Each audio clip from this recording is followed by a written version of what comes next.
Jimmy's just moaning about early mornings. I am not. No, Weren't you? I'm loving it. Are you pleased to be here? I couldn't be more excited to be here. What a line-up this morning. It's a cracker, isn't it? Totally disappointing I'm on. Everyone else is A-list. It's not, because, you know, you've got a big build-up. I'm going to read it for you now. Oh. Because it's all scripted, this, you know, You've perfectly. got a big... Yeah, really. I was amazed you had a script and a plan. I know. I've seen the show. It doesn't come across. It genuinely doesn't come across. No structure. Go on, you do your bit. Go on. That's the skill in it, Jimmy, to make it look amateur. Jimmy Carr is a multi-award-winning and critically acclaimed comedian for a very simple reason. He's very, very funny.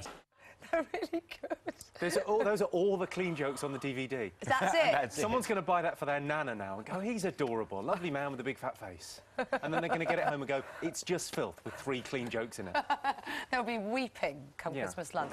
Thanks for getting up early. Hey, no problem at all. And you were doing the Raw Variety performance, is that right? It was the most exciting thing. Was it? Well, it's like normally as a stand-up, you're out on your own on tour, so you're on your own backstage or whatever. The Raw Variety was like being in the best school play ever. Oh, really? There was all these people kind of wandering around back, kind of bumping past Rihanna, kind of trying to get, you know, sharing a changing room with Take That. It was so exciting. Oh, but don't you like to be alone to get yourself into the moment before you go on? Are you happy to have No, I'm very happy to have lots of stuff going on. It just felt, it was wonderful last night. It was a really good lineup. It wasn't the Queen watching there, was it? It was Charles and Camilla. Charles and Camilla. Now, did they laugh? They genuinely laughed. No. Did they guffaw, They Jimmy? laughed at... Well, they laughed at my stuff, and they laughed at Michael McIntyre was on and did very well. But then there's a guy called Rod Gilbert, who's a newer comic, and he was doing stuff about being Welsh, and he properly lost it on that.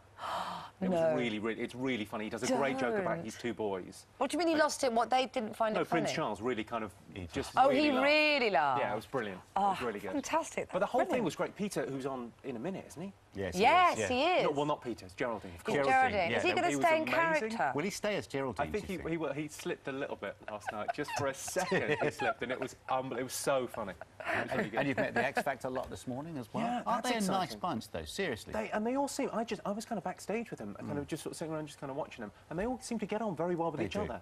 Yeah. Which is... Yeah. If I were them, I'd be pushing the other one over and trying to get a... Because surely their careers, if you're watching... Yeah. Listen to the experience. Knock 'em It out. hurt, could it? Come on. Take it seriously. Just trip them up as they're walking by. Something simple like that. You work very hard to be funny, don't you? That's the impression I get. You're quite studious about it. You have a computer and you think about Maybe things. if I was just a little bit more talented. just I a little bit. Mean Maybe it if like I had that. more God-given talent, I wouldn't have to work as hard. I do sort of put a lot of days in. Yeah. But then compared to your average, I mean, I work every day. But then most people work every day. You know, most people work, 5, 6 days a week, whatever they do. So how does it work? Do you get up, lovely cup of tea, sit down at the computer and think, I say. I mean, I wouldn't know where to sort of begin with the idea of being a comedian, clearly, because you watch the show. But, you know, how do you do it? Well, I suppose it's more sort of on the... you tend to be more on the road.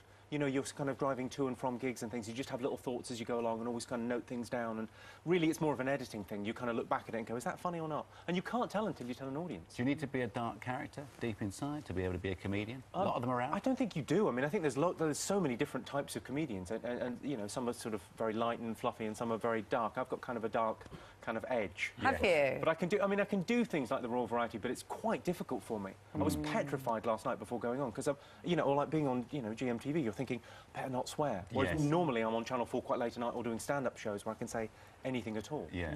So it's you know, I'm not quite playing to my strength. I feel suddenly a bit nervous. Do you get under the collar? Well, that's just sexual magnetism. Is it? Yeah, that's what it is. Yeah. It's a long time since I've had that, so it's quite nice to recognise it.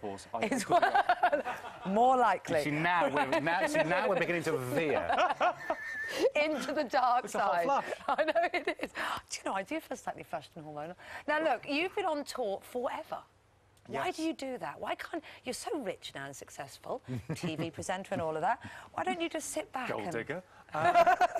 Stop it, you. He's got all my tactics worked out, hasn't he? No, why be on tour? Why not? It's the best feeling in the world, walking out onto stage and playing. And that's what I do for a living. I think the other stuff is kind of gravy. I mean, it's great fun having DVDs out, being on TV shows and things, but being a stand-up is my job, and I like to do it, you know, as much as you can. Most people want to work. It's nice. Jimmy, when it doesn't work or it doesn't quite hit like you think it's going to hit, like if you start the first 2 or 3 minutes and perhaps the audience doesn't react, how do you deal with that? Or does that never happen to you? No, it does occasionally. I mean, it was slow to start last night doing the Raw Variety, because they haven't... Normally, I'm kind of spoilt. People have come to see me. Yes. So, you know, when you do something like that, they've come to see Rihanna and Take That and Peter Kay, and then I'm on and they go, All right. So you've got to kind of, you know, dig deep and try and, I don't know, you know, try and sell it. Yeah, the days of the open mics in pubs and stuff like that. You must have started like that. Yeah, no, I mean, it does get, you know, really aggressive heckles and, you know, terrible. That must be quite fun. I quite like the heckles. The best one I ever had was a guy in the front row, and his phone went off, and he answered it. He went, I'm at a comedy show. And everyone heard, I'm at a comedy show. And then there was a pause, and he went, not really. With your mates. I'm going to talk. Now, look, you mentioned the DVD. We want to plug this. It's out for Christmas, isn't it? We do want to plug this. Yeah, well, it is out for Christmas. What a happy coincidence. What a happy coincidence. How lucky that you're here to talk about that. Not for those faint-hearted. No, it's got an 18 certificate for a reason. Yeah, it's quite rude. It's got lovely bits in it as well. Has it? Yeah, Has it? But it's, you know... Spool to those, then, maybe? Yeah. Yeah, OK. And have we given you any source material this morning? Will there be some breakfast telly gags in there the might next be some show? breakfast telly gags. Really? It's quite a fun show to do. I mean, yeah, I can't believe the lineup on GMTV. I should get up earlier. You need to. Yeah, it's Get a good up day. early. You should see 6 till 7. It's phenomenal. 6 till 7? Yeah. You do 6 till 7? We sometimes do. They really do 6 till 7. Yeah. There is an No one's hour up at that's 6 till 7 a.m. No one's ever seen it. Why do you do that? Is it a warm-up? No one watches that. John Stapleton's made of a career. You must have heard of John Stapleton. He's a legend. And Penny John Smith. Stapleton. Yeah. Set your alarm clock for Monday morning. You'll find yourself with a real treat. I'm going to tape it. I'm going to watch it in the afternoons. Do it. Do it. You'll love it. You'll love it. It's very nice to have you on. Lovely to see you. Very nice. Find out where you can catch Jimmy on tour on our website, gm.tv. John Stapleton's just outside in the corridor. He'll be having a word with you on your way out. I could take him. OK. Excellent. Right. This next link is could be taken wrongly, Jimmy. And if you thought Jimmy was funny, wait till you see who else is coming in. It's not fair, is it? There's no need for that. A real comedian's coming on later, is what they're trying to say. Geraldine McQueen, who will be here a little bit later on. There's Peter Kay. He's in the building somewhere. We haven't seen him yet, but he'll be with us, apparently. Stole the show right now. And we've got fantastic. Oh, he is great, is it? Top US comedy star Adam Sandler as well. Amazing. Sitting where you're sitting right now. Can't believe it. Keep it warm for And him. Jimmy, the truth about Robbie Williams, OK? From The Boys Who Know. Take that, Gary, Howard, Mark and Jason performing just after 9. OK, before all that, GMTV viewers are sharing their favourite Christmas recipes with the nation. Excuse me. Today's the turn of Simon Small, and he has a surefire way of taking off the winter chill. Does he? It's good old Simon. Here we go. And it's winter chill remedy.